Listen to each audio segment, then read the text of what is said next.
This call is now being recorded. Bom, então, boa noite a todos. Sejam todos bem-vindos ao nosso primeiro encontro do Evangelho e a Imortalidade da Alma. Então, eu convido a todos agora para uma prece inicial. Vamos sentindo esse amor, essa grandiosidade da vida. A vida que nos esclarece, a vida que nos permite a cada vez mais compreendermos a nós mesmos e o nosso caminhar. Que esse caminho seja repleto de alegria com Jesus. Que Deus abençoe os jovens, as crianças, os adultos, os idosos.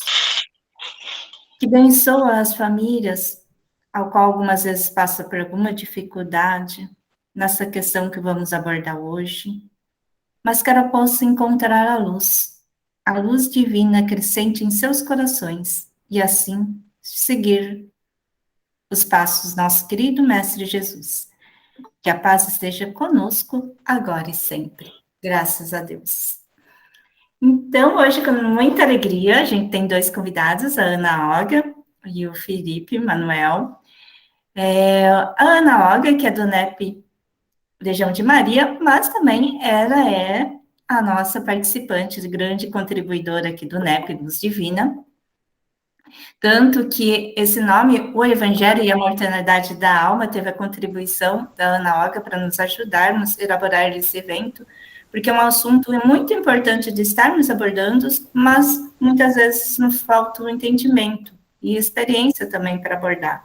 Então, é muito importante a gente ter esses amigos do Evangelho que nos auxiliam. É uma necessidade muito grande a gente falar do assunto, precisa ter cautela e, principalmente, a gente que ainda não sabemos abordar, aprender. E aprender com pessoas que não é de agora que está envolvido nesse assunto tão importante, né? Mas que se dedicou há muito tempo. Então, seja bem-vinda, Ana Olga e o Felipe. Agora deixo a palavra com a Ana Olga. Fica à vontade. Então, boa noite a todos, a quem chegou depois. A gente vai fazer assim, Felipe. Pelo que a gente programou, eu e ele, eu começo agora falando um pouquinho sobre essa imortalidade da alma, e na sequência o Felipe entra com o projeto, não é? Assim a gente se programou. Vocês já conhecem, e daqui a pouco eu apresento o Felipe para vocês, tá, gente? Uhum. Esse é nosso irmão que está aqui com a gente, colaborando. Então, amigos, a gente fez uma fala, como vocês puderam ver, e o seu Sirimar mencionou no domingo, na Federação Espírita do Amapá, dentro da programação de Setembro Amarelo, nós iniciamos com essa temática, imortalidade da alma. É uma expressão que é o mesmo que estamos dizendo imortalidade do espírito, já que a alma é o espírito encarnado, né? Segundo a luz do Consolador. E a nossa, normalmente a abordagem, quando estamos tratando no Setembro Amarelo, sobre o suicídio, nós então, ou o que a gente gosta mais de chamar de desistência, né, do nosso projeto encarnatório, ou reencarnatório, normalmente a gente começa dizendo da fundamentação, da esperança, da luz, do consolo que o Espiritismo nos traz, quando nos fala da imortalidade da alma, que a vida não acaba e não se encerra nesse espaço entre o berço e o túmulo. Isso é profundamente de esperança, de ânimo para todos. No entanto, quando a gente fala para um contexto de pessoas que pensam desistir da vida, nós estamos considerando que elas precisam saber algo mais, algo que não fale apenas para o intelecto. O intelecto que muitas vezes está embotado por um processo de adoecimento, de tamanha dor, que você não vai conseguir contactá-la pelo intelecto, que você precisa avançar em direção a tocá-la, sensibilizá-la pelo coração, pelo sentimento, para além do intelecto. Então, eu pensei em começar exatamente pela imortalidade da alma, que está celebrada, ela é tácita em toda a Boa Nova, em todo o Evangelho de Jesus. E nós estamos aqui num grupo, num núcleo de estudo e pesquisa do Evangelho. Nós estamos nos esforçando exatamente para conhecer, compreender, sentir e viver, como diz Alcione na obra Renúncia, do benfeitor Emmanuel, o Evangelho. Nessa perspectiva, se é para nós compreendermos, nessa perspectiva de tocar e não buscar tão somente a compreensão, a vida existe, não adianta você desistir, porque você vai passar para outro plano com a mesma dor e talvez ela bem aumentada. Isso não é nada esperançoso, não é nada bom de se dizer assim para a pessoa. Então, a nossa abordagem aqui era buscar no Evangelho a esperança, o consolo, aquilo que Jesus efetivamente veio trazer, a nossa libertação, a nossa salvação, que nos libertássemos do cativeiro da matéria, ainda que mergulhados na carne, que vivêssemos antecipadamente a vida do Espírito. E para isso, eu fui buscar em Paulo uma fala que é muito importante, que está em Coríntios, no capítulo 15, versículos 18 e 19, quando ele nos afirma que aqueles que adormeceram em Cristo estão perdidos. E nós temos estudado aqui no NEP a força dos verbos utilizados por Jesus em suas lições, em suas exortações, em suas parábolas, nos símiles, nas comparações. Então, a força do verbo levantar, despertar, o significado, a simbologia de dormir. E é por isso que a gente busca Paulo, porque ele traz essa simbologia nesse capítulo em que ele trabalha a ressurreição. E é importante a gente analisar a ressurreição a partir da cultura judaica, do judaísmo, da sua compreensão naquele momento e das diferentes acepções em que a ressurreição é trabalhada, porque ela é trabalhada em diversas áreas, incluindo não só que o evangelho na área das religiões ou das filosofias religiosas, mas ela é utilizada até mesmo na medicina. Então, ela é utilizada, esse termo, a ressurreição, em diferentes perspectivas. E aqui é a gente pensar naqueles que dormem para Cristo, porque os que adoecem ou que se prendem, adoecem por se prender excessivamente à carne, por não libertar-se desse jugo da matéria, eles literalmente dormem em Cristo. O que significa isso? Não está desperto para a verdade, considerando no Evangelho de João que Jesus é o caminho e a verdade e a vida, e ninguém vem ao Pai senão por ele. Então, se ele é verdade, qual é a verdade e a nossa verdadeira natureza? Qual o caminho da nossa elevação para que despertemos, levantemos do mundo dos mortos, ressurgindo, ou, neste caso de dormir, dentre os mortos, que é o sentido que trabalhamos aqui, a ressurreição. Porque na pesquisa que a gente faz normalmente no NEP, nos dicionários da Bíblia, em John Davis, o novo dicionário da Bíblia, ele vai mostrar essas diferentes acepções. E a que mais cabe aqui, quando estamos trabalhando o suicídio, ou a defesa da vida, na verdade, nós trabalhamos a valorização e a defesa da vida. Então, se nós fazemos isso, a perspectiva é de fazer com que ressurjamos dentre os mortos, dentre aqueles que dormem, que estão sentados, aqueles que não estão a caminho, nesse sentido que estamos trazendo aqui. Portanto, o Paulo vai nos dizer que eles realmente são dignos de compaixão. Compaixão no sentido de que precisam de ajuda, que precisam de assistência. E quando estamos no Setembro Amarelo, falando sobre valorização da vida, mais do que nunca, é importante que pensemos numa rede de ajuda aos irmãos que pensam em desistir do seu projeto de vida, de si mesmo, da sua existência corpórea, de uma corrente, de uma rede de atendimento que inclui também uma filosofia religiosa, que inclui uma psicoterapia, que muitas vezes inclui medicamentos, que inclui diferentes formas e abordagens para que nós consigamos auxiliar aos nossos irmãos que estão, segundo Paulo, em Coríntios, efetivamente dormindo. No Evangelho, já que esse é um momento de Evangelho, foi o próprio Cristo, com toda o seu trabalho, a sua renúncia, o seu messianato, quando esteve conosco, ele foi a própria ressurreição. Ele glorificou isso, a sua obra redentora falou-nos da imortalidade da alma. Nós espíritas trabalhamos as 3 revelações, e quando estamos aqui no NEP fazendo as pesquisas, a gente percebe que a imortalidade da alma se faz presente com termos diferentes, porque em contextos e culturas diferentes, mas ela se faz presente na primeira revelação, na segunda, como estamos vendo aqui, e na terceira revelação, sobretudo, né, que conhecemos mais e que é mais fácil para nós espíritas falarmos sobre imortalidade da alma à luz da doutrina dos espíritos. E no Evangelho nós vamos encontrar diferentes momentos, não só durante a festa da Páscoa, no momento da crucificação, e logo após a crucificação, a ressurreição, as diversas vezes em que Jesus apareceu em diferentes momentos, ressurgiu, esteve conosco, mas também a gente pode celebrar a imortalidade da alma, perceber sua celebração,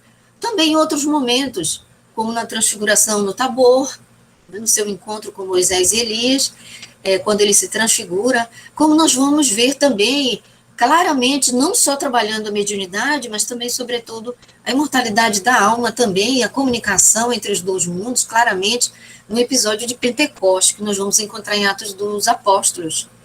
Então, aqui a gente traz nesse slide alguns momentos, não só em Coríntios, como nós trouxemos 18 e 19, mas quando Paulo diz que Jesus traz a luz e a vida e a imortalidade mediante o Evangelho, também nos versículos de 12 a 22, como ele também traz esse conteúdo na sua segunda epístola a Timóteo, não é? Então, naquele momento, para o judeu, na cultura judaica, essa imortalidade era parte da cultura deles.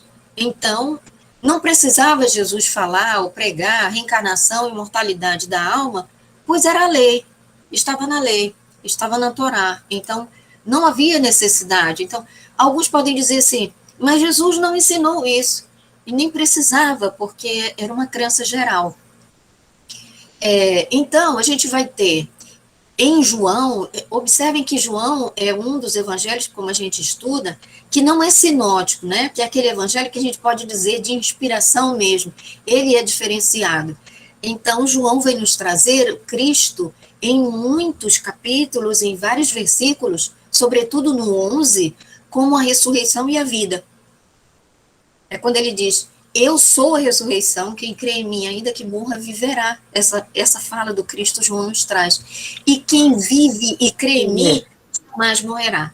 Jamais morrerá e não precisará ressuscitar dentre os mortos, dentre aqueles que não estão despertos para a verdadeira natureza nossa, que é espiritual, e para a verdade que está em o Evangelho, ou a Boa Nova, ou as primícias do reino trazida por Jesus. Como diz o Haroldo, essa flor que é o Evangelho, que é uma flor, uma pérola, outra simbologia, que é do universo, não é? Que não é destinada para o homem terreno, para a humanidade terrena, e que fala necessariamente ao coração do espírito imortal. E se estamos falando em ressurreição dentre os mortos para a vida, para nos fixarmos naquilo que é essencial na mensagem do Evangelho, que é essencial para a vida do Espírito, então, é importante que a gente reflita, então, como que a ressurreição se dá? Quando é que a gente fala bastante sobre ressurreição e que Jesus aparece e surge para seus apóstolos, para as mulheres, como a Madalena, e depois, em Betânia, ele sobe ao Pai. Então, no momento da Páscoa, é após o Calvário, é após a sua renúncia, é após uma grande dor, um grande sofrimento. a dizer para a gente que em nossa existência corpórea e até mesmo em nossa vida espiritual, nós vamos ter ciclos e momentos de grande testemunho e dor, e vamos ter momentos de ressurgir dessa dor, porque a dor e o sofrimento não são perenes.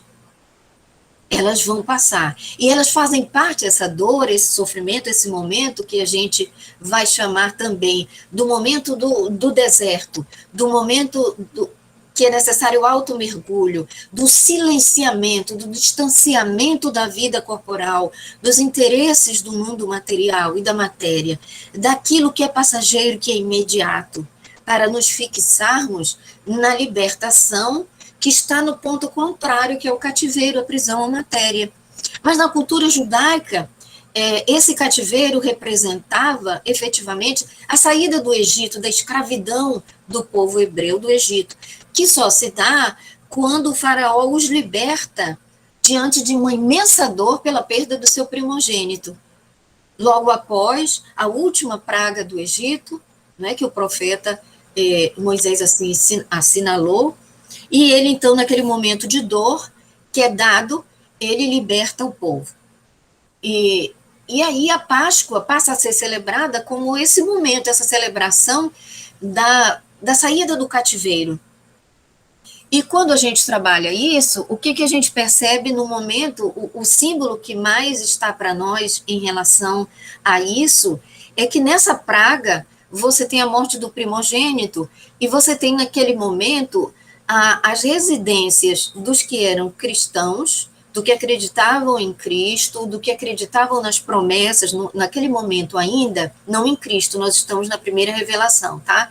Aqueles que acreditavam em Deus, num Deus único, monoteísmo, que professavam esse credo, eles foram marcados com o sangue do Cordeiro, na simbologia do sangue do Cordeiro, como esteve lá em Abraão, quando da primeira aliança, já com o segundo casal, porque o primeiro casal foi Adão e Eva, a gente vê em Gênesis. Depois nós temos a aliança com Abraão, não foi assim?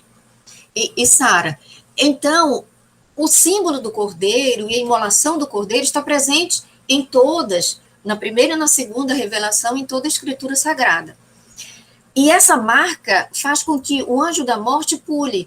Esses primogênitos dessas casas marcadas pelo sangue do Cordeiro foram salvos, a dizer-nos que aquele que se aproxima do Cordeiro, da sua mensagem, aquele que se aproxima de Deus, que está conectado com Deus nessa frequência de amor e de vida e de luz, estará salvo. Essa é a simbologia, esse é o grande ensinamento para cada um de nós.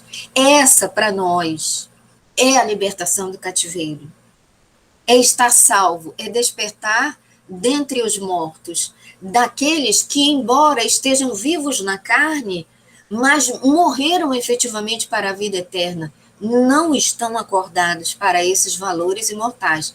E isso pode gerar conexões difíceis e um profundo adoecimento emocional e espiritual, a ponto de perdermos a consciência e sermos levados a desistir da vida.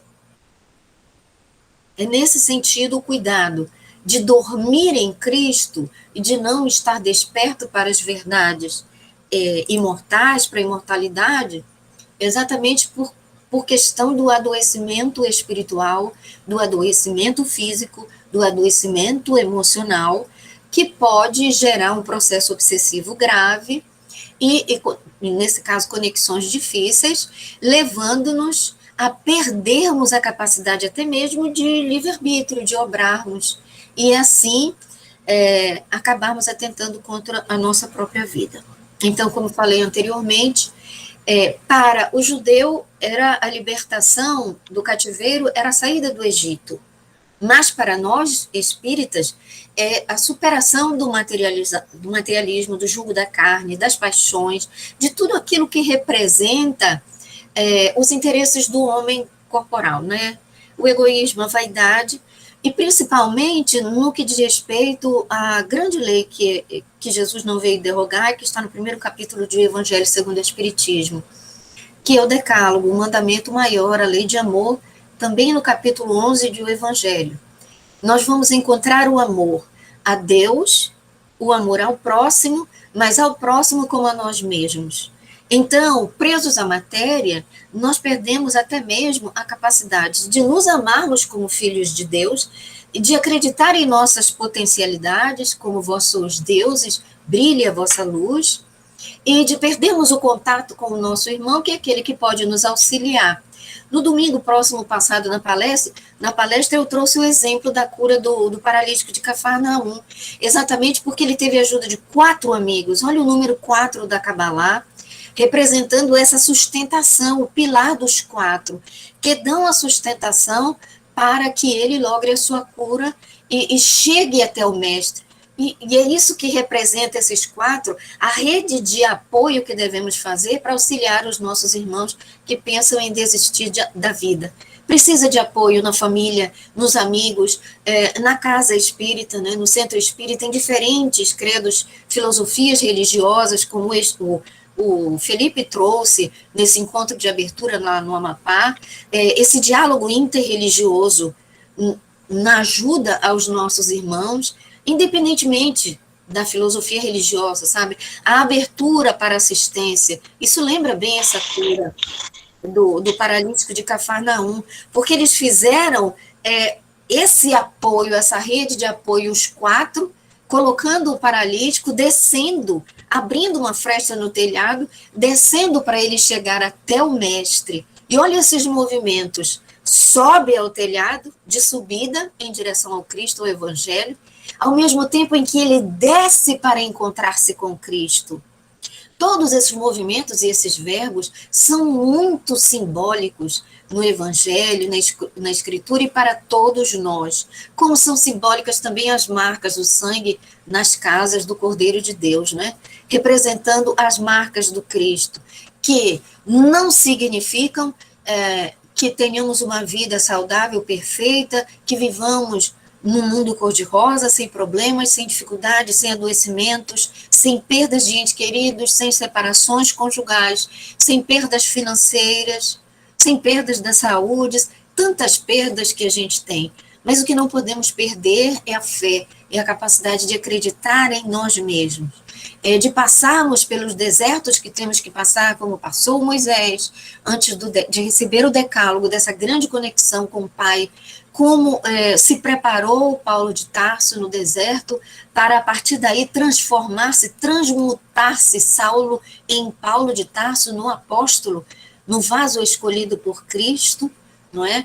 E que cada um de nós, o próprio Cristo passou, e que cada um de nós vamos ter que passar, temos que passar para crescer, porque crescer dói, e nós vamos encontrar isso claramente na doutrina, nos mostrando a dor que educa, a necessidade do progresso e de diferentes encarnações e experiências.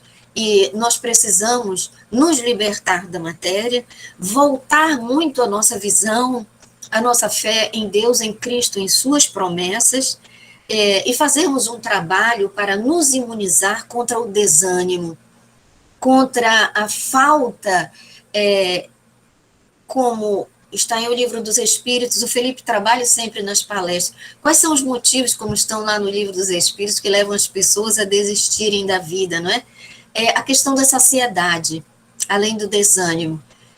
Eu já tenho tudo, eu não preciso de nada, não é? Então, nesse momento em que eu não tenho vontade de ter nada, tudo que eu quero está à mão, isso é um sinal de alerta, não é? O desânimo pode nos levar à desistência e outras enfermidades. Isso o Felipe trabalha bastante também no Semear Amar, e a equipe, eu não vou precisar me estender muito para falar.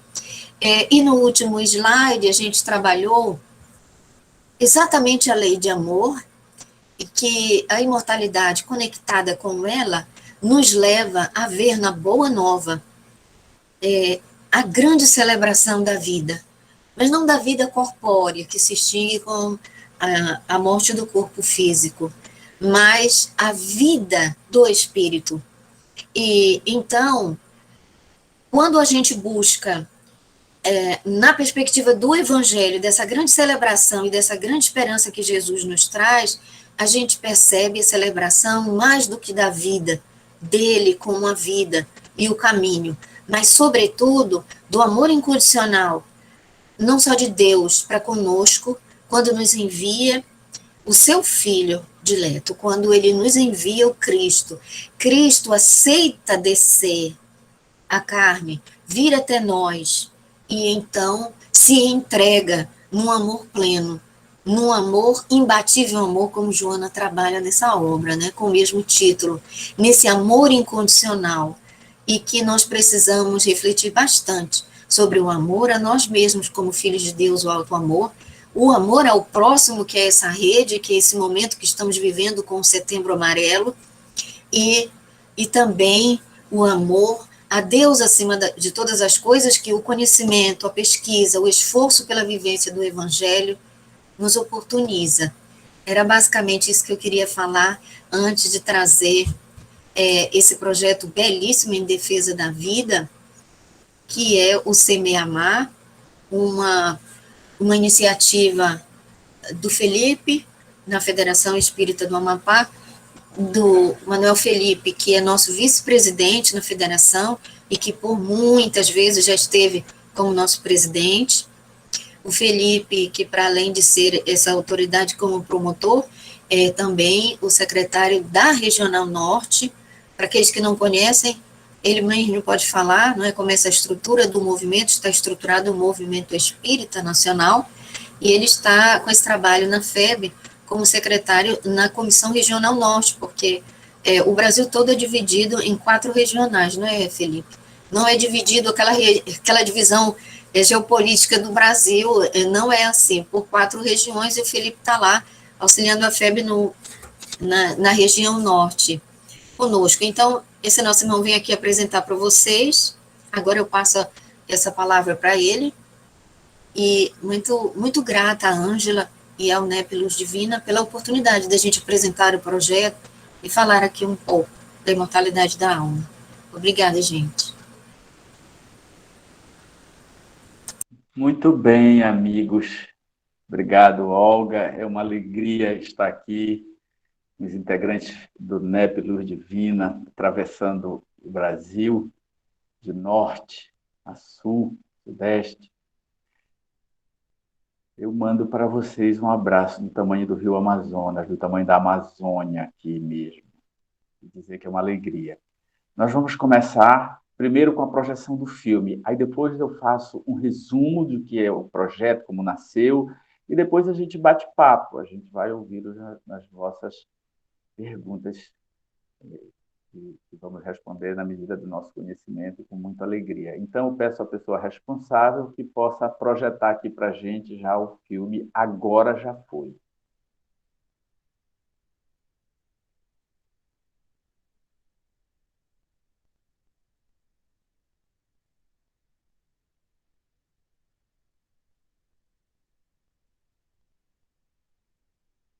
Está sem som.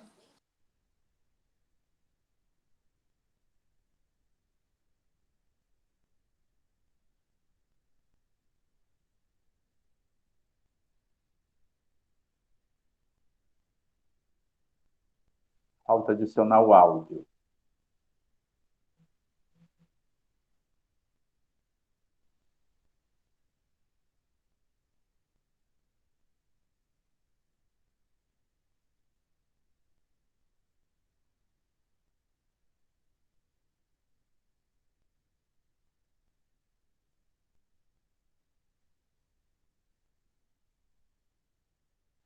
Angela, é o som da aba que você está logada com o vídeo, não é do seu PC. Se você olhar em cima na telinha, você vai ver que a aba tá com o microfone fechado. Tipo, você tem que abrir o microfone dele para sair o som para nós.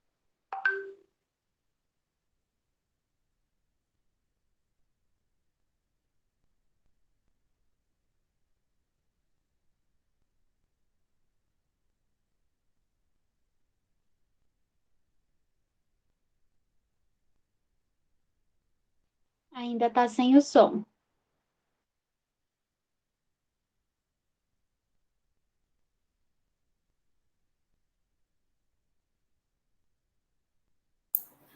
Cris, aonde que é a aba? Olha, quando você clica lá na lista dos que estão participando, você vai ver que tem os microfones fechados, tá vendo? Se Uhum. você abrir o microfone dessa tela que você está logada, pelo jeito você está logada com o computador, né? Você tem que ligar o Tá, entendi. microfone aí. Fecha o microfone do seu celular para não dar microfonia e abre o microfone do seu PC. Tá.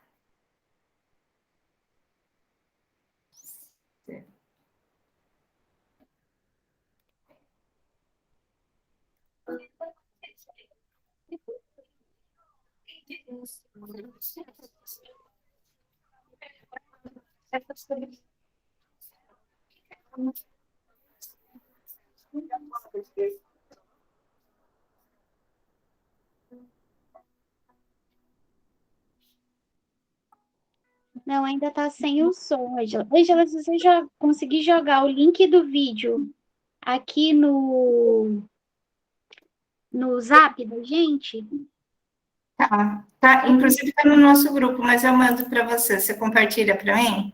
deixa eu ver se eu consigo. Eu vou entrar pelo PC e você me aprova lá no PC. Tá. Desculpa, gente. A gente fez até um teste, mas não deu certo na hora.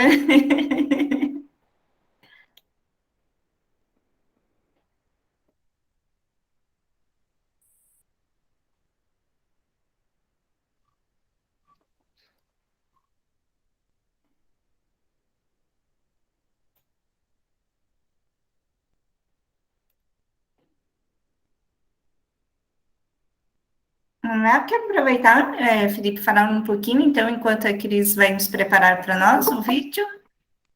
Ok. Então eu vou adiantando um pouquinho, tá? Uhum. O projeto Semear começou no ano de 2009. Nós elaboramos um projeto em face de que há muito suicídio e muito aborto.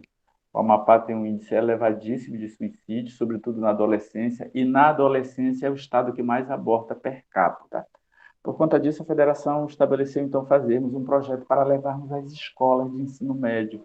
Preparamos umas palestras e tudo, e levamos efetivamente a várias escolas, porém, a receptividade não foi muito boa. Quando aconteceu um encontro da juventude aqui, já no ano de 2014,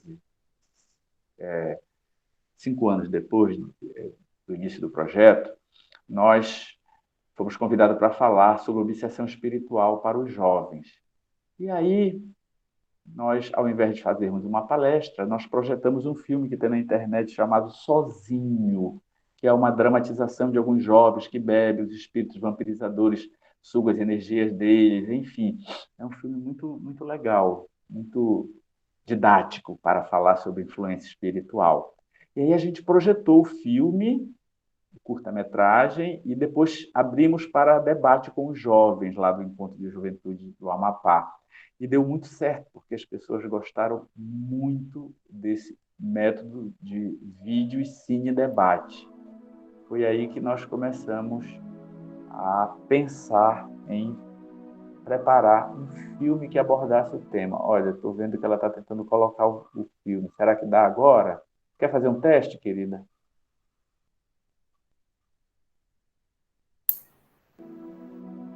Saiu sim, Cris. Pode ir, pode apresentar.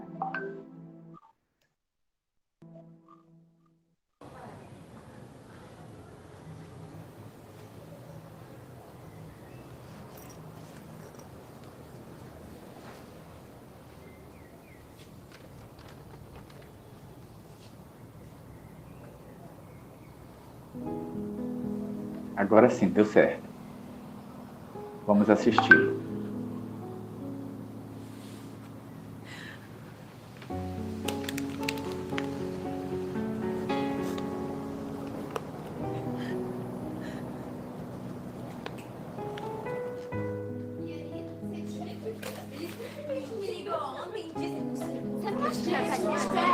vocês estavam perguntando essas coisas. E a cola que eu te dei? Funcionou?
Aninha, tá tudo bem? Ana, minha filha, fala comigo. O que tá acontecendo? Nada, mãe. Depois a gente conversa.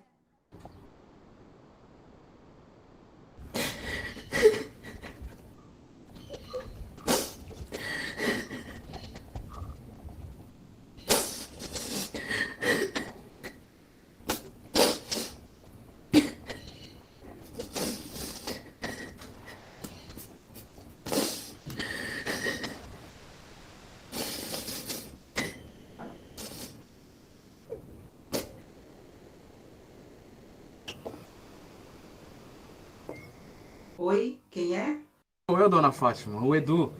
Você poderia chamar a Aninha pra mim, por favor? Tá, meu filho.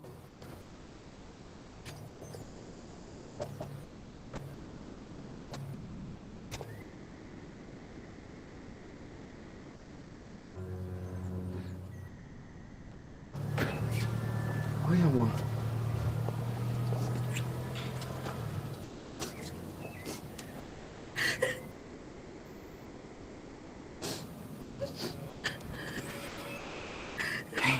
Ei. Calma. Fala comigo. Eu não consigo.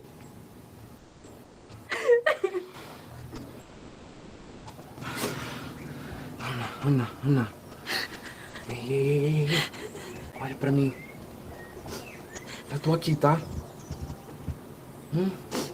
Confia. Me fala o que tá acontecendo. Tô grávida, Eduardo. Eu tô grávida.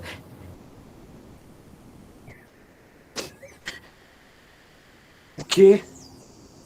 Grávida? Como isso pode ter acontecido? O remédio. Você me joga uma bomba dessa?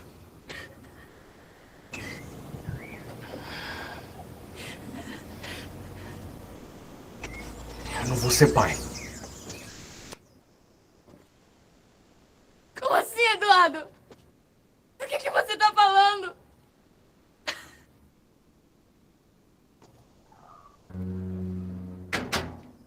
Precisavas ver, Lore.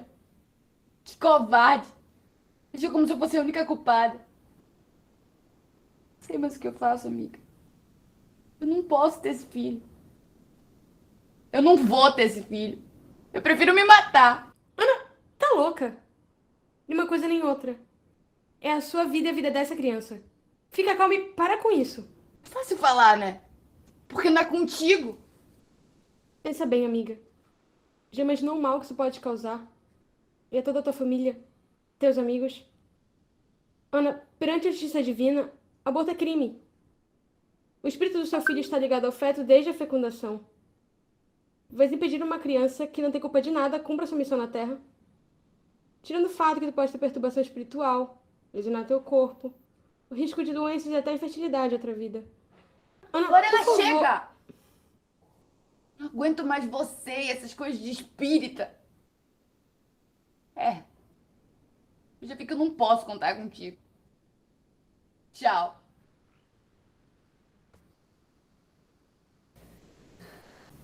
Posso ter esse filho, doutora?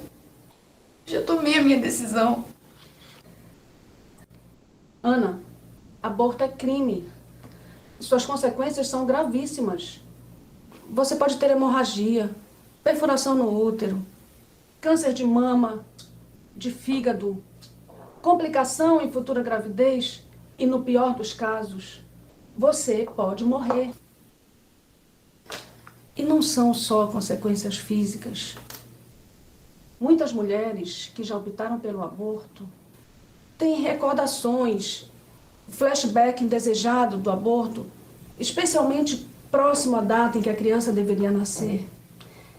Pesadelos, alucinações, depressão. É uma decisão sem volta. Pense melhor.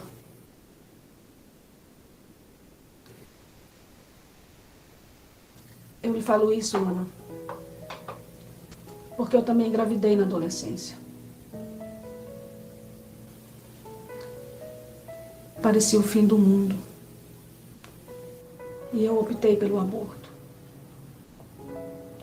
Fui a uma clínica qualquer. Tinha um aspecto sujo. E eu me deitei ali, sem pensar em nada. Em absolutamente nada. Meu filho foi arrancado de dentro de mim.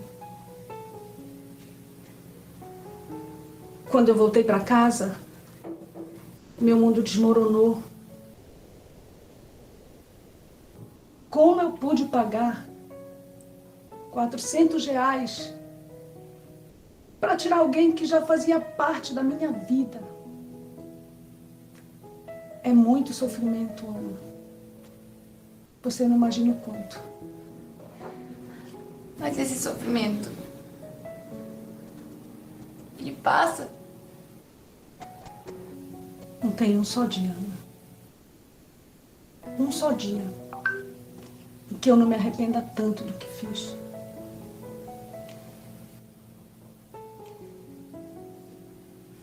Hoje, quando eu ando pelas ruas e vejo as crianças, eu fico imaginando como seria meu filho. Teria cabelos castanhos, seus olhos seriam cor de mel. Ele iria gostar de esportes.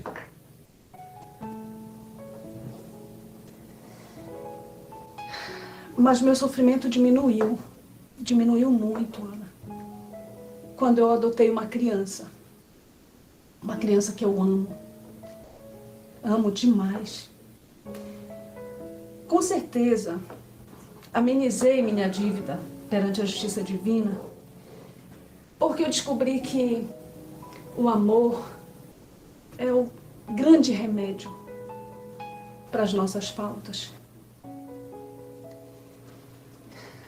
Aborto, minha filha, eu não aconselho isso a ninguém.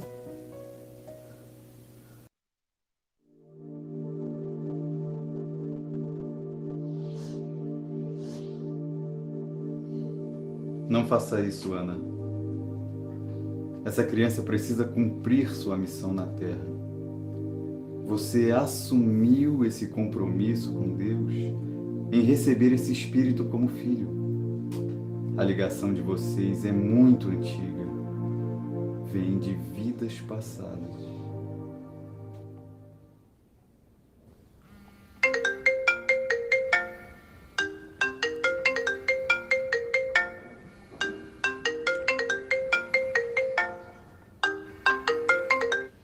Alô? Ana, tem uma clínica no bairro Renascer, marquei às 3. Ou você tem esse filho só, ou não tem. Eu não posso.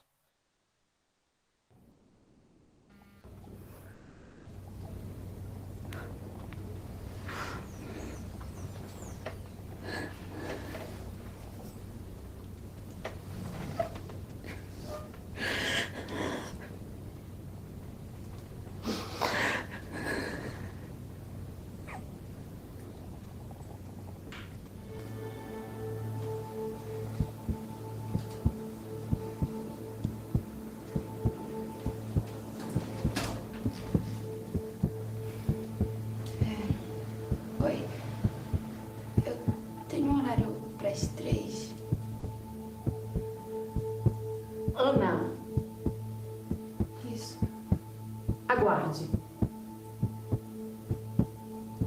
Tá.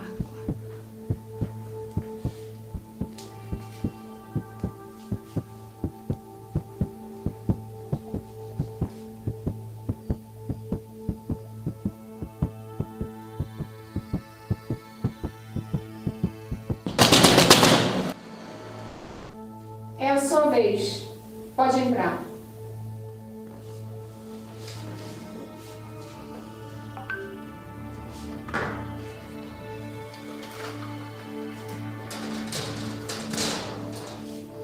Fecha a porta.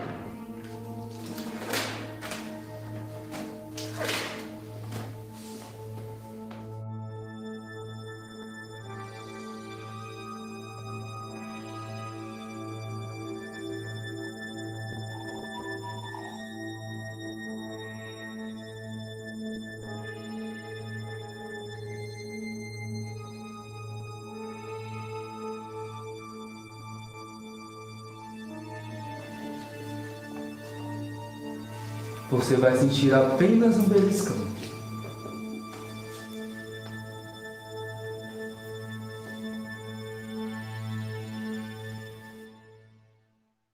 Meu Deus do céu! O que foi que eu fiz? Agora já foi.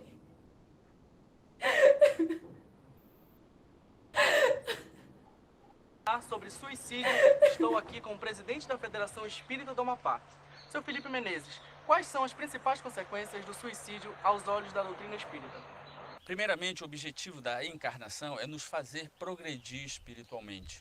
No mundo espiritual, antes de nascermos, é feito um planejamento prévio da futura vida, onde Deus determina o tempo que ela durará, o tempo que durará o corpo. Por isso, a antecipação da morte pelo suicídio é contrária à lei divina. O primeiro sofrimento do suicida é perceber que matou o corpo, mas não matou a alma. É o espírito que mais sofre no mundo espiritual. A alma não se desliga completamente do corpo, ele acompanha todo o seu processo de decomposição. Fica vagando por longo período no mundo espiritual inferior ou na terra, de maneira inconsciente, sofrível. Poderá, na futura reencarnação, ter má formação corporal. Por isso, você que está pensando em suicidar-se, não vale a pena. Nenhum sofrimento na Terra equipara-se a um sofrimento experimentado pela alma que parte antecipadamente por via do suicídio.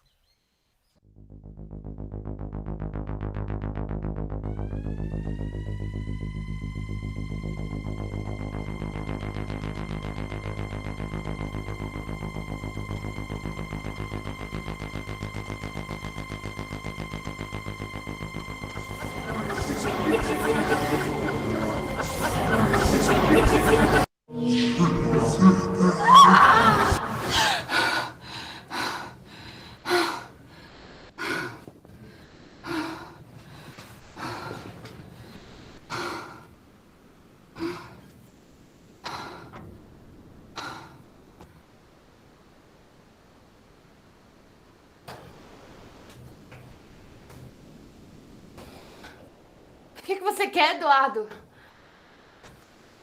Ana, me desculpa, por favor. Eu sei que eu fui idiota. Eu vou te dar todo o apoio desse mundo. A gente vai fazer isso juntos, ok? Eu te amo. Eu nunca vou te deixar só.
peço a luz do sol pelas andorinhas que voam por aí na mesma direção desses horizontes, rumos sem fim. A luz das manhãs pode reabrir outros portais. Muito bem, pode retirar, pode pausar. Agora só são os créditos. Muito bem, amigos. Que bom que era só um pesadelo, só um sonho, né? A vida triunfou. Então, como eu ia dizendo, com essa experiência com os jovens que gostaram muito do Cine Debate, nós deliberamos criar esse filme.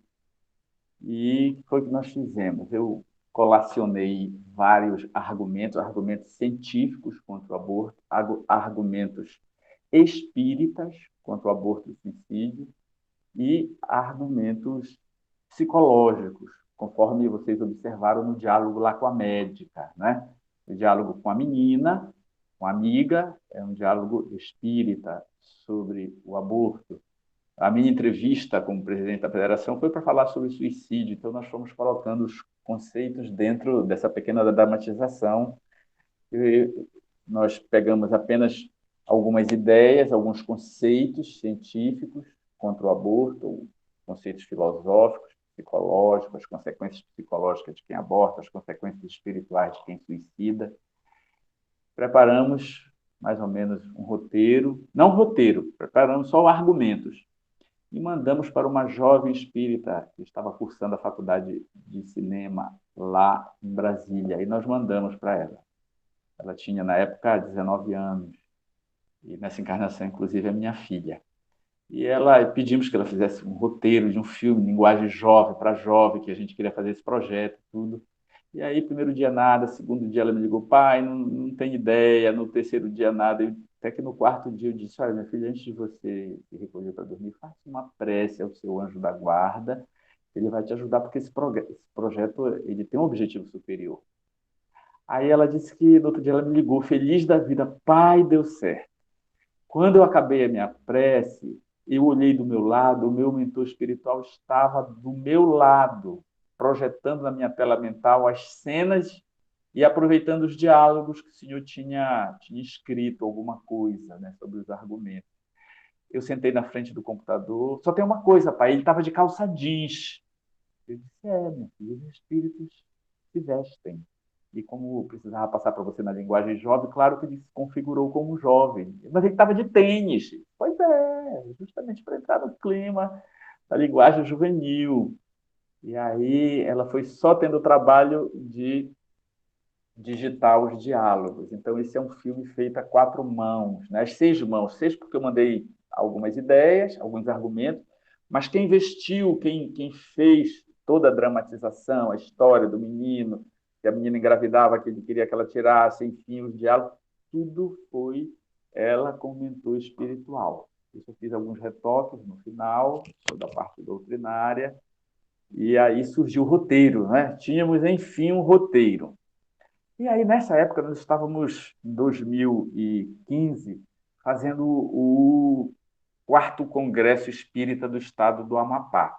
E na semana que ia começar o congresso, estava Alberto Almeida, estava Raul, Divaldo, estava todo mundo aqui para o congresso, né? Na nossa reunião mediúnica, o congresso começava na sexta. Na quinta-feira tivemos uma reunião mediúnica de defesa da casa. E aí um benfeitor se manifestou, dizendo assim, nós somos da Legião de Servos de Maria e estamos aqui para aproveitar que durante o congresso de vocês vão ser socorridos inúmeros espíritos suicidas. Aí tá, né? Foi na nossa reunião, ninguém contou nada para ninguém. Quando foi na nossa prece de abertura, na época eu era presidente da Federação Espírita, e formulávamos a prece de abertura do congresso, alguns médiuns depois vieram e disseram o seguinte, Felipe, quando tu começaste a fazer a prece, as paredes do teatro sumiram e foram entrando várias caravanas de socorristas, trazendo em padiolas inúmeros suicidas, ainda uns ensanguentados, um ainda saindo sangue do tiro que dera na cabeça, todos maltrapilhos, entravam e durante a prece e também durante as palestras, eles passavam entre as fileiras do público iam absorvendo as energias enquanto havia harmonia nas falas, nas preces, nas palestras. Eles usaram a energia ectoplásmica da plateia para operar no perispírito de suicídio. E médiuns até de outros centros espíritas relataram mais ou menos o mesmo quadro que viram. Aí, na quinta-feira subsequente, nós reunimos e o benfeitor manifestou de novo, agradecendo e dizendo que foi um sucesso o nosso evento, porque eles aproveitaram o tema e socorreram centenas de espíritos suicidas. E aí eu pedi a palavra, eu disse, já que você é da Legião de Servos de Maria, nós queremos fazer um pedido. Nós temos um roteiro para rodar um filme, para passar nas escolas, para os jovens, no nosso projeto Semeamar, de combate ao suicídio e ao aborto na juventude. E nós estamos com dificuldades, então a gente gostaria de pedir ajuda, porque não temos como rodar um filme. E aí ele disse, vou levar a petição. Passado mais uma semana, reunimos de novo na mediúnica, ele disse, Maria aprovou, pode começar os preparativos. Aí, como Deus é bom e ajuda, uma companheira nossa, Márcia, ela assumiu aqui a Secretaria de Cultura do município. Olha que maravilha! Disse, olha, nossa amiga espírita assumindo uma secretaria, agora é secretária do município de Macapá, vou já lá bater na porta dela. E aí fui, né? Mandei um e-mail para ela, liguei para ela, disse, olha, Márcia, eu vou te mandar e-mail com um roteiro de um filme que a gente quer lançar aqui, eu gostaria que você nos ajudasse. Leia o roteiro, que amanhã de manhã eu estou no teu gabinete. De manhã eu cheguei lá, ela disse, Felipe, eu li o roteiro, tá coisa mais linda, como é que foi? Como é que vocês conseguiram fazer uma obra dessa? Ah, que maravilha, vai ser lindo o filme, só não tem dinheiro, porque o secretário anterior gastou todo o dinheiro do orçamento desse ano em 3 meses. Porém, eu quero te dizer que agora assumiram aqui no novo concurso da Prefeitura de Macapá 2 cineastas. Um aqui mesmo do Amapá e outro veio do Pará. E estão aqui e querendo produzir audiovisual. Eles têm muita experiência. Um é diretor de elenco, outra é diretora de produção. Eu disse, opa, que legal, então já valeu. Reunimos o Tomé e a Ana Vidigal. E aí ela preparou todo o roteiro, não sabia que tinha que decupar roteiro, preparar orçamento, fazer o projeto. Ela fez todo um projeto técnico, com roteiro, com as diretorias artísticas, de fotografia, de filmagem, coordenadoria de arte, de produção, de treinamento dos artistas, de seleção, figurino, captação de som, enfim, era um projeto enorme que eu jamais pensei que um filme levaria tanta coisa. E aí o orçamento era R$54 mil. Quando a federação sobrevive pagando um funcionário de limpeza e nossa atendente da livraria. Não temos dinheiro, gente. A federação aqui só tem um nome bonito, federação, mas ela é menor que muito centro espírita no Brasil inteiro. Quando o nosso orçamento, a gente não gastava na federação nem R$3 mil para manter a federação aberta por mês. Um pagava luz, outro pagava alguma coisa, e a gente se virava, enfim. Não tinha dinheiro em caixa. Aí Deus é bom e ajuda. A minha chefa me mandou para uma missão em Brasília. Eu peguei o orçamento, peguei o projeto, peguei o roteiro e mandei para a FEB. Na época o César Perry era o presidente da FEB, mandei o roteiro para ele por e-mail, liguei para ele e disse, olha, depois da manhã eu vou estar em Brasília, leia esse roteiro que eu quero patrocínio da FEB para esse projeto. Aí ele leu, né? E eu viajei lá para Brasília e a Federação Espírita Brasileira, então o César Perry pegou o roteiro, mandou para a editora FEB, para 3 pareceristas, os diretores lá da FEB que cuidam da parte do livro, que são responsáveis por aceitar ou não aceitar livro. Então, eles emitem pareceres sobre os livros que chegam à FEB para saber se eles são espíritas, não são, se são comerciais, se não são, se são doutrinariamente correto, e aí selecionam e dão um parecer favorável à publicação. São os pareceristas editoriais da série. E como o roteiro era pequeno, eles leram um dia e já todos os três foram unânimes em dizer que o filme tinha qualidade, o roteiro tinha qualidade, era essencialmente espírita e que a FEB poderia ajudar a patrocinar e dar sua chancela, seu selo, né? Selo de qualidade, é claro. E aí eles nos doou R$ 5.000. Aí eu mandei e-mail para todas as federativas, a USE deu R$ 2.000, o Eduardo Girão, esse que é senador hoje pelo Ceará, ele é proprietário da Estação da Luz, que filmou o filme Bezerra de Menezes, o Diário de um Espírito, As Mães de Chico Xavier, e aí a Estação da Luz deu mais de R$ 2.000.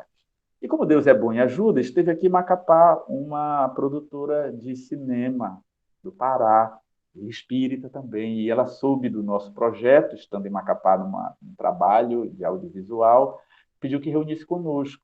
E ela foi nos dando dicas de como economizar as filmagens ao mesmo tempo, no mesmo lugar, e ela foi dando os passos que a gente podia fazer uma coprodução com uma produtora local, que a gente não precisaria comprar equipamento, a gente emprestaria e daria coprodução. Enfim, amigo, de 54 o orçamento caiu para R$ 17.000.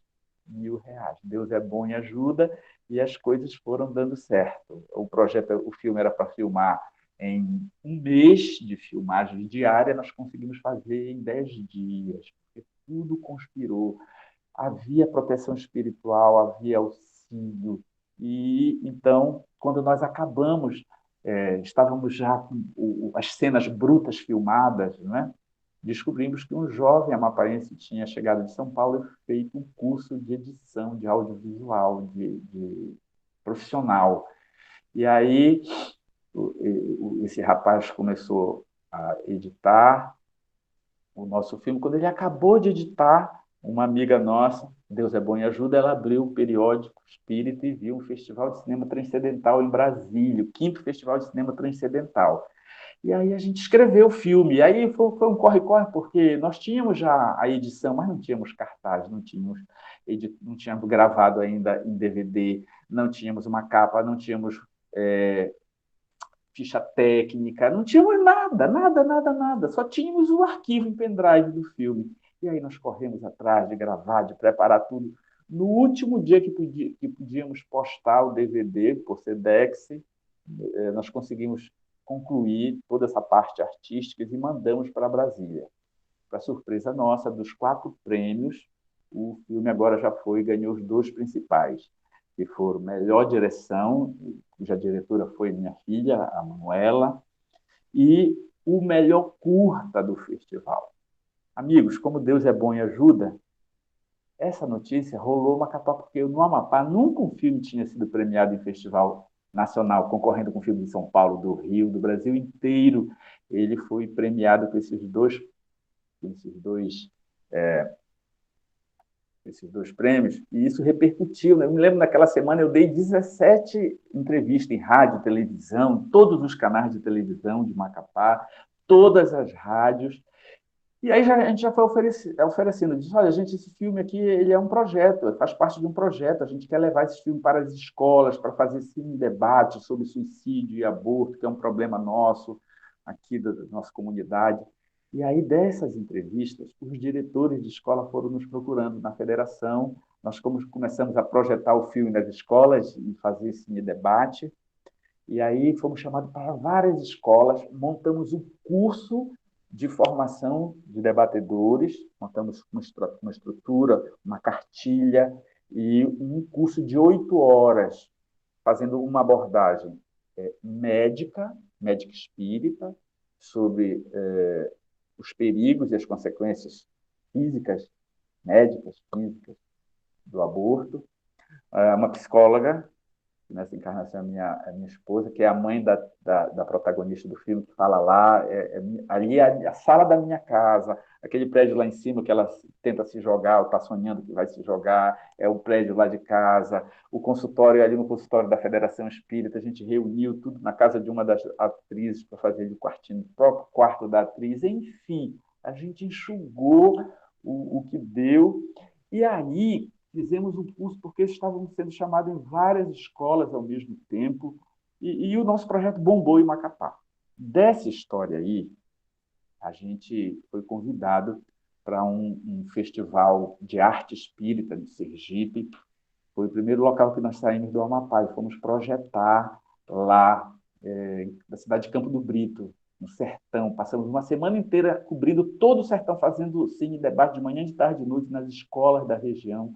Foi uma experiência maravilhosa. E, para Deus é bom e ajuda, né? Tinha um dos oradores era português. E ele gostou da história do filme, do projeto, e nos convidou para um grande congresso espírita em Portugal. Nós levamos em Portugal. Daí o projeto ganhou o mundo, foi para o Canadá, fomos convidados a fazer o projeto lá no Canadá. Uma conhecida nossa, no Congresso Espírita Mundial, já nos pediu o arquivo, levou para Angola, foi projetar em Angola. Um amigo nosso do Movimento Espírita da Austrália também ficou encantado com o filme, levou o projeto, nós demos todo o material, todo o suporte, ele levou para a Austrália.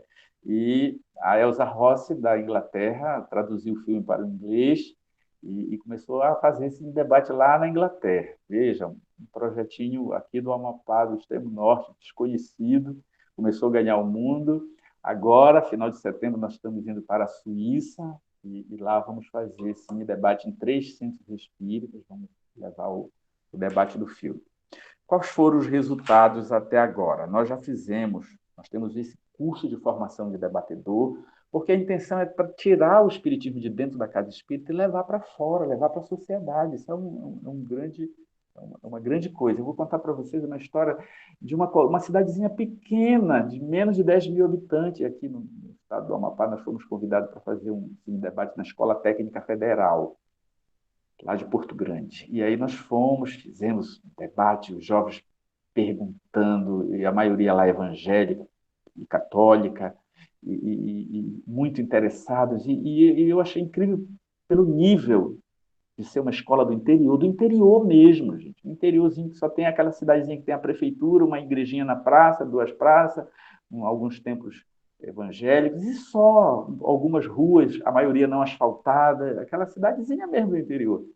E ao final do Cine Debate, quando íamos entrando no carro, 2 jovens de aproximadamente 13, 14 anos se aproximaram da gente e disseram: olha, eu vou dizer uma coisa para vocês.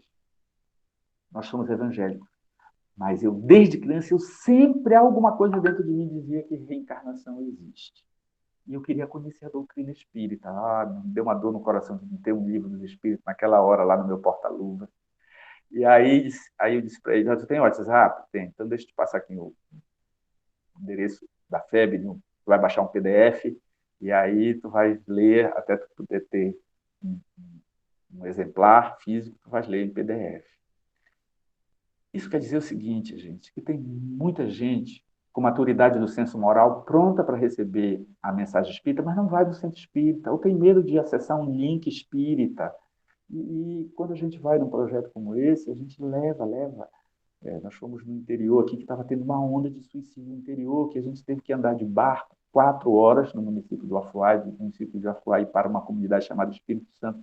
Lindo de ver, eu tenho um vídeo, qualquer dia eu posso mostrar para vocês, o barco chegando na comunidade, e uma escola, aqui no estado do Pará, atravessa o rio Amazonas, que aqui na frente de Macapá tem 14 quilômetros de largura o rio Amazonas. São 4 horas para atravessar.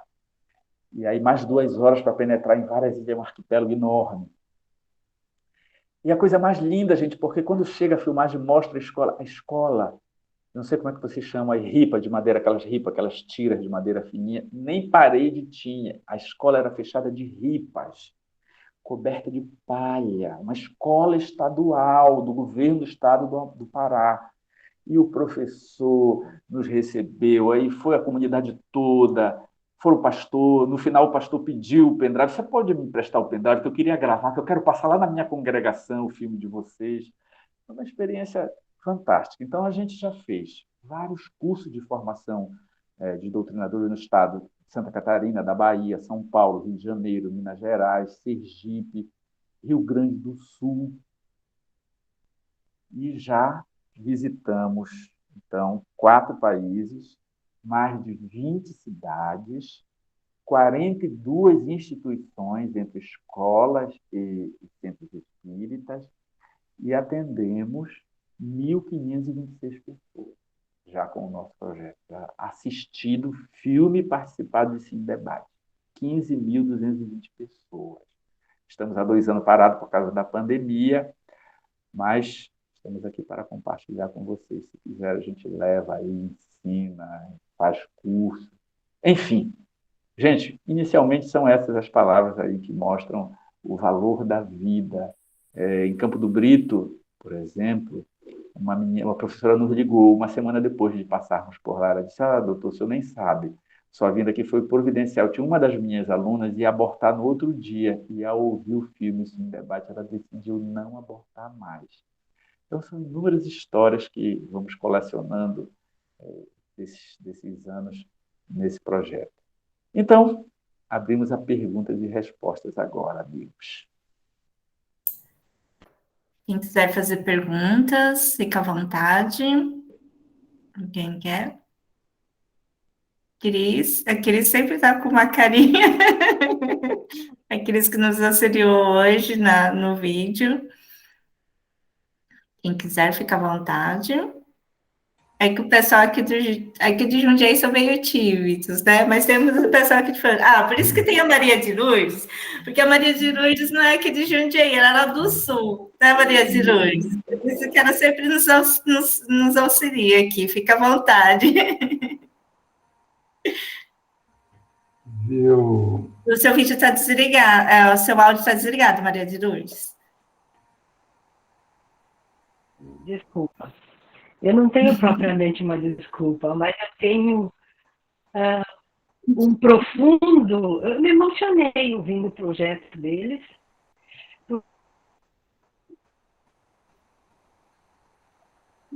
porque hoje eu não atuo mais no CVV, mas eu já atuei. Há um ano estou afastada, porque tinha outras atividades na casa espírita. Então, sabendo da filosofia de trabalho do CVV, ao qual a gente participou e a gente pertenceu de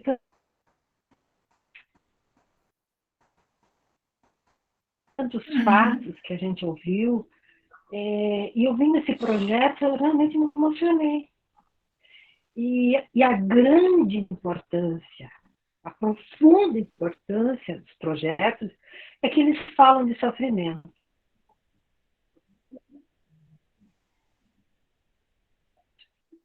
E o sofrimento é o foco.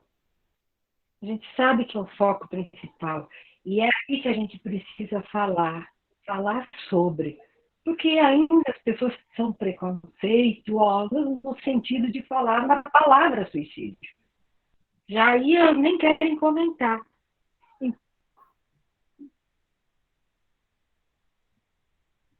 Então, falar-se sobre sofrimento, eu acho que é um grande passo. E aí, com toda aquela demonstração que o filme traz, eu acredito que é um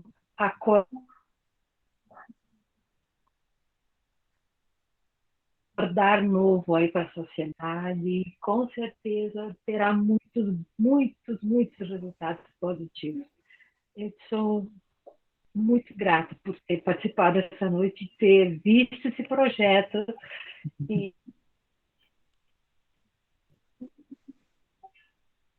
e o qual eu trabalho com carinho, porque fiz parte do CVV e eu quero voltar, porque é um trabalho belíssimo que a gente... solidário, fraterno, humano, enfim. Sim, muito bonito, né, Maria? A esses queridos amigos, viu? Grande abraço.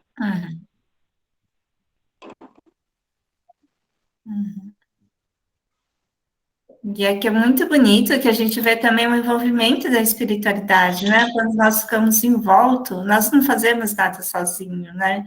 Então, isso é muito importante de a gente compreender, ainda mais em volta de um assunto tão importante, tão necessário para a gente estar abordando.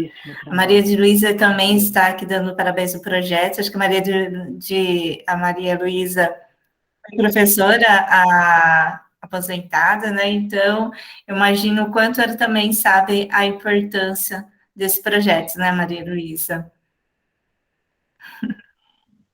Isso mesmo, viu, Ângela? Quer falar uma coisa? Gostei muito do projeto Fiquei emocionada com o trabalho, com todo esse auxílio que vocês tiveram, essa abertura das portas, né, que foram indo numa sequência assim, realmente merecida. Parabéns, viu? Muito obrigada, Ângela. Obrigada, Felipe. Obrigada, Olga, viu? Cris, quer fazer uma pergunta, uma colocação? Eu não quero perguntar, não, eu só quero acrescentar aí com os demais. É, ele é simples e é a realidade, né? Eu creio que por isso que tocou tanto e avançou tanto, porque essa é a realidade das famílias, né? O desespero do adolescente. O adolescente se depara ali com a condição, né? E com o medo, com o terror, né? Com as preocupações. E ali ainda nesse curta, ainda ela tinha ali o acolhimento da mãe, né? A mãe ali no final ainda acolhe, mas muitos dos adolescentes não tem, não pode contar, né? E é muito interessante que ele fala que conseguiu avançar até para a Europa, tá chegando lá na Suíça. Eu conheço um pouco da condição da adolescência lá, né? A disfunção de consciência, disfunção moral. Então, essa simplicidade vai tocar assim como toca na gente, né? E na hora que ela tá ali no prédio, falou, ai meu Deus, podia né, ter ido até a mãe poderia ter avançado um pouco mais, e aquilo começa a bater um desespero na gente, né? E aí, a hora que ela cai, na verdade, ela tá acordando, dá um alívio. Aquela parte é a melhor, porque eu acho que de todo o conteúdo, aquele momento é o que toca, né? Ainda dá tempo, né? Deu tempo, graças a Deus deu tempo. Então, parabéns. Queria fazer uma pergunta, assim, a gente, somente os adolescentes, né, eu já trabalhei com a mocidade, e eles fazem muito enfrentamento interno com a família, e algumas vezes a gente vê muito o desamor, né, assim, os pais que não dão atenção, e muitas vezes eles usam isso, se cria, na verdade, né, essa construção desde a infância para o vitimismo. Então, algumas vezes acaba tendo um vício do vitimismo por causa das suas vivências, das suas situações. Então, assim, como que a gente poderia estar auxiliando esses adolescentes, ou se não, ter mais próximos os pais? Se acontecer um caso, né, é mais o trabalho com o adolescente ou com os pais? Esse trabalho, ele é com adolescente. Porém, uma escola nos chamou para que pudéssemos falar para os pais, uma escola estadual, aqui mesmo em Macapá. E eles pediram que fizéssemos uma fala sobre educação para os pais. E a gente aproveitou vários conceitos espíritas, sem falar em espiritismo. Falamos sobre a família, as funções dos pais, aproveitamos uma parte psicológica, né? Eu não sou psicólogo, mas sou casado com psicóloga. Aí, às vezes, eu alugo a minha esposa, e gosto muito de Joana de Ângeles, e acabei adentrando sobre as questões da criação, né? Enfim, ao final, apresentou-se um professor da escola e disse: eu só podia gravar para mim esses slides, porque eu sou pastor, e eu gravei aqui a sua palestra, vou estudá-la e vou fazer lá na minha congregação. A diretora gostou muito, porque houve uma participação maior dos pais, enfim, foi um aspecto muito positivo para a escola. Aí a escola pediu que viéssemos por uma manhã inteira com os professores e equipe pedagógica da escola. Minha Nossa Senhora, onde é que eu estou me metendo? Eu sou da área jurídica, eu vou falar de educação. Aí eu peguei, né? Bom, tem algo a dizer, eu vou dizer, vou levar. Aí peguei vários conceitos também espíritas, enfim, sobre educação, mudança de hábitos, enfim, tudo que a doutrina nos ajuda. E comecei a fazer um bate-papo, não dei palestra, comecei a interagir com os professores, as sociólogas, a psicóloga da escola, os pedagogos, os diretores, e fizemos uma manhã inteira de reflexão. Aí, passado um mês, a diretora me liga. Você não sabe sobre.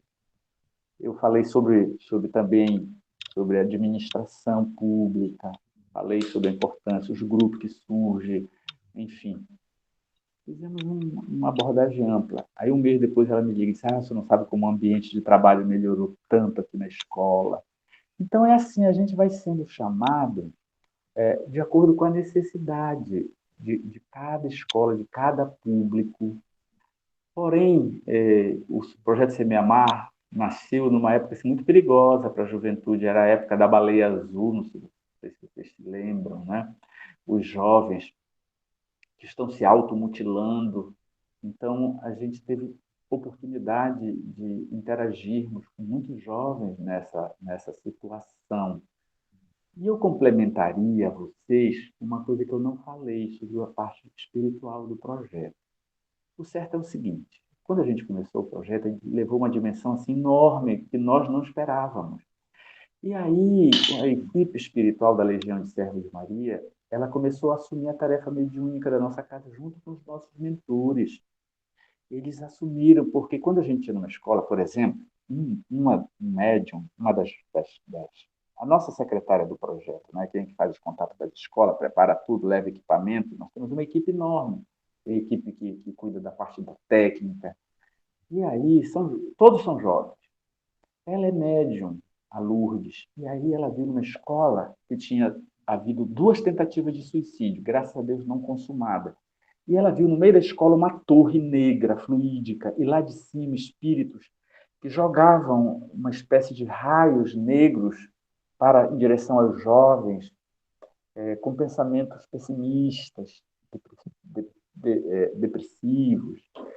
E então ela viu essa situação e nas nossas reuniões mediúnicas, antes da gente fazer o debate, os bons espíritos já começavam a trazer esses espíritos suicidas, espíritos suicidadores, perseguidores, vampirizadores de jovens, enfim. E aí também as escolas gostaram do projeto, pediram para a gente falar sobre drogas.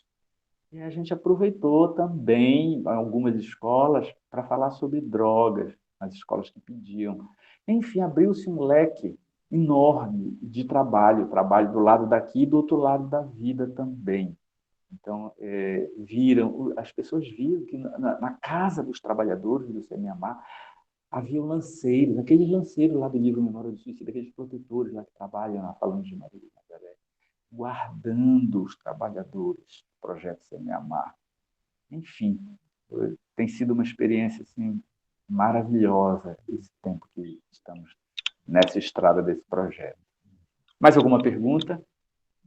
Acho que Dora, né? Dora, você quer fazer uma pergunta?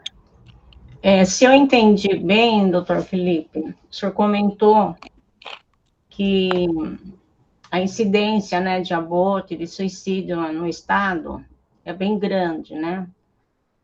Na sua convivência, né, com esse projeto, quais seriam as principais causas que levam, né, as adolescentes a praticar o aborto ou então a buscar o suicídio? Ou uma causa que o doutor tenha observado mais? Tá, vamos lá, querida. Há mais de 15 anos atrás, eu tive um encontro com o Divaldo lá na FEB, que trabalhamos também como secretário da Comissão Regional Norte do Conselho Federativo Nacional e já há alguns anos nós participamos do Conselho Federativo Nacional, mais de 20 anos. E aí, estávamos num diálogo com Divaldo Franco, e esse diálogo foi transformado num livro editado pela FEB, chamado Diálogo Fraterno com Divaldo Franco, é um livro. E lá tem uma pergunta que eu fiz, Divaldo, o Amapá tem uma encrenca enorme com suicídio, um suicídio atrás do outro. Você poderia nos falar alguma coisa? E o Divaldo disse, obsessão coletiva, meu filho. Vocês têm que propagar a ideia da imortalidade da alma. Então, ele disse a problemática e disse a solucionática. Vamos dizer assim. Deu a dica. E aí também, uma vez, nós estávamos ouvindo uma entrevista de um historiador do Amapá, dizendo que... sim, aí esteve aqui uma psicóloga, escreveu aquele livro Mentes Brilhantes e Mentes psicopatas, sobre os psicopatas. Isso, é a psicóloga Ana Beatriz. Isso, Ana Beatriz, né? Ana Beatriz, ela esteve aqui fazendo uma palestra, e aí nós fizemos a mesma pergunta para ela, né? claro, né? Mentes Inquietas, isso. E aí fizemos uma pergunta a ela: doutora Ana, nós temos um problema enorme de suicídio aqui.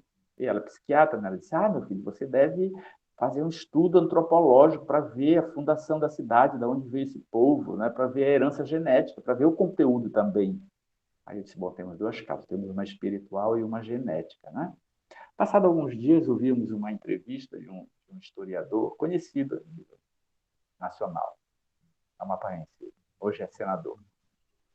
E aí estava dando uma entrevista no dia do aniversário da cidade. E disse: olha, gente, a nossa comunidade aqui foi formada inicialmente em torno do Forte, da Fortaleza, e para cá vieram 250 cidades, 250 famílias, vindas do ano de 1757, vindas da ilha de Açores, Portugal. Disse: então começou tudo com essas famílias, né, que vieram trabalhar aqui na fundação da nossa fortaleza, que é um forte enorme, é o maior forte de pedra do Brasil, aquela forma de estrela, né?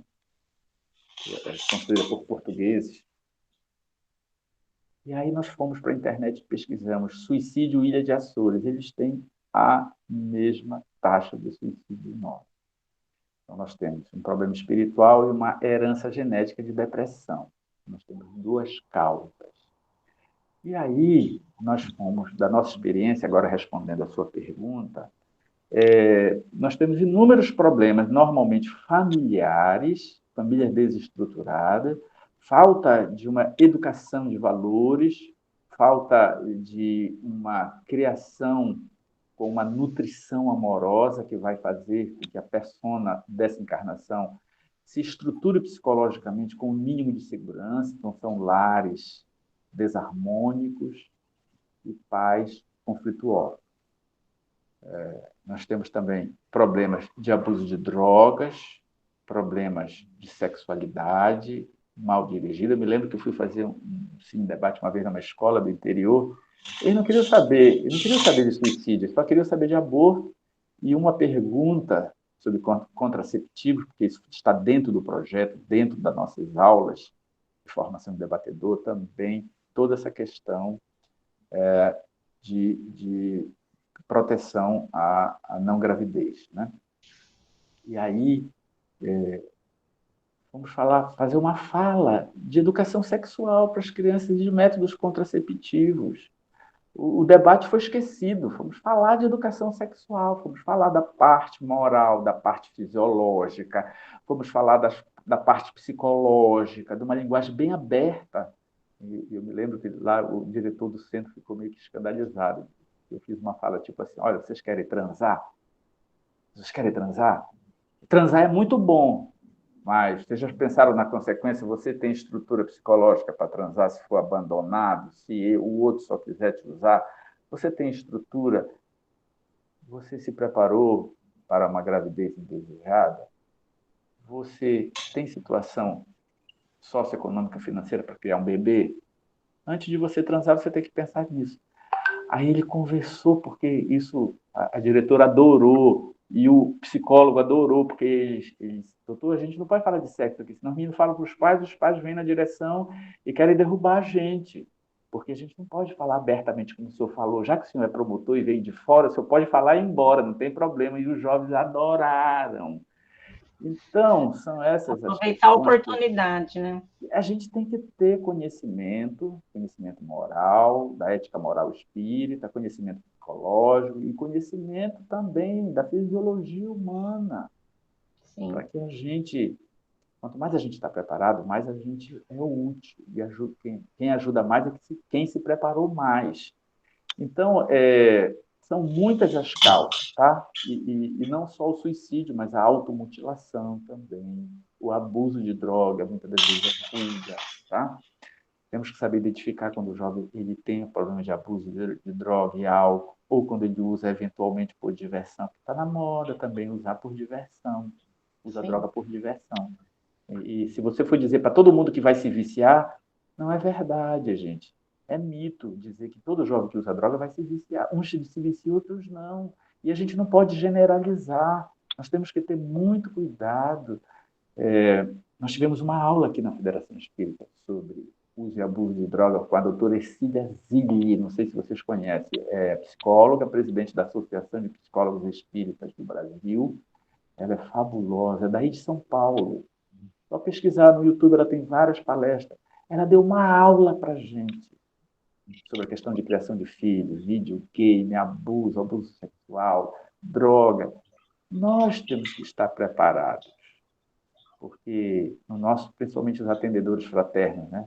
O atendimento fraterno chega de tudo. Então nós temos que estar preparados, ok?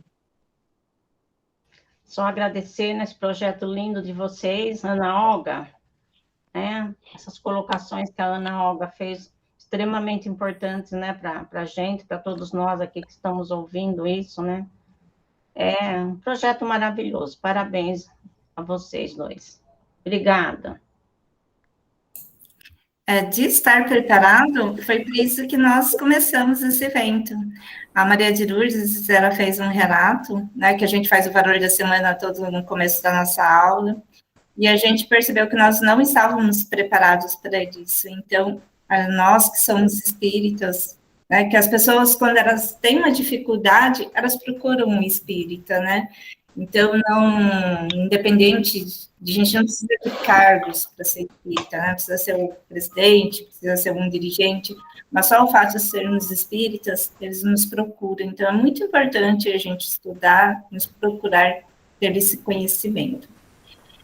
Só pedir para tirar uma foto antes, né? Quem puder abrir o vídeo, aí depois eu pedi para o seu Silimar, vamos tirar uma foto, né? Porque não é sempre que a gente vai para o Amapá, né? Então, eu vou tirar uma foto, todo mundo preparado?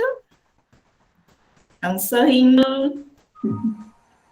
Deixa eu só verificar. Eu vou pedir para o seu Silimar, que é do NEP Iruzinia, e também representante do Centro Chico Xavier, ao qual somos vinculados, fazer os agradecimentos. Pois não. Nós agradecemos a participação oportuna e esclarecedora, doutor Felipe. Esse projeto Semear, né, tem tudo a ver com a necessidade da juventude. Agradecemos também a Ana Olga, né, do NEP Região de Maria, né, ambos do Amapá. E como Deus é bom e ajuda, não é, Felipe? Desejamos, né, de todo o coração que continue espalhando sementes de luz e amor. Agradecemos também, em nome do NEP Luz Divina e o Centro Espírita Chico Xavier, de Jundiaí Mirim, Jundiaí, São Paulo, também a participação de todos os companheiros, né, deste primeiro encontro, o Evangelho e a imortalidade da alma. Muito obrigado, um abraço fraterno, fiquei muito feliz da companhia dos companheiros lá, aquele extremo, não é? Sejam felizes e Deus os acompanhe sempre, viu? Muito obrigado. Muito bem. Bom, gratidão. Ana Olga, que sempre, quando eu passo um sufoco aqui, eu chamo a Ana Olga, né? Ana Olga, mas a nossa companheira sempre nos auxiliando. Muito obrigada, Felipe. Nossa, foi muito bom conhecer. Aí eu acompanhei muitos seus projetos em YouTube e vamos continuar acompanhando. Agradeço muito. E agora estamos no nosso finalzinho. Por favor, Felipe, poderia fazer a prece final para nós? Muito bem. Nós é que agradecemos, eu, Ana Olga, o acolhimento de vocês, o convite, o convívio em torno da nossa amada doutrina. que aproxima corações, que nos impulsiona para um futuro melhor. Então vamos unir os nossos corações ao nosso Mestre Jesus, conversando com Ele como se Ele estivesse bem na nossa frente agora. E assim, amigo querido, nós queremos te dizer da nossa alegria de estarmos reunidos em Teu nome, com a Tua presença, consoante Tua promessa de que quando 2 ou mais se reunissem em torno do Evangelho, para a prática do bem, lá Tu te farias presente. Sabemos que a Tua aura amorosa permeia toda a humanidade. E sabemos que os Teus prepostos do mundo espiritual nos têm auxiliado a cada dia no desenvolvimento dos nossos conhecimentos, da nossa tarefa, no aprendizado. E por isso, nós louvamos ao Pai em gratidão pelas nossas vidas e pedimos que seu amor desça à terra, tocando cada coração que nela habita nos 2 planos, trazendo energias de paz, de consolo, de esperança, de bondade, que possamos ter uma noite bastante tranquila, um sono profundo e reparador, e termos a continuidade destes diálogos com os nossos mentores no mundo espiritual. Por isso, nos desdobrem, amigos queridos, nos auxiliem na continuidade dessa tarefa. Que a Tua paz, Jesus, seja conosco. Muito bem, amigos. Até a próxima. Muito obrigada. Gratidão. Tchau, Felipe. Muito obrigada, Felipe. Obrigada, Ângela, a todos os irmãos. Muito obrigada. Gratidão. Tchau, gente. Fiquem com Deus. Boa noite. Boa noite. Boa noite. Boa noite, obrigada. Boa noite. Tchau.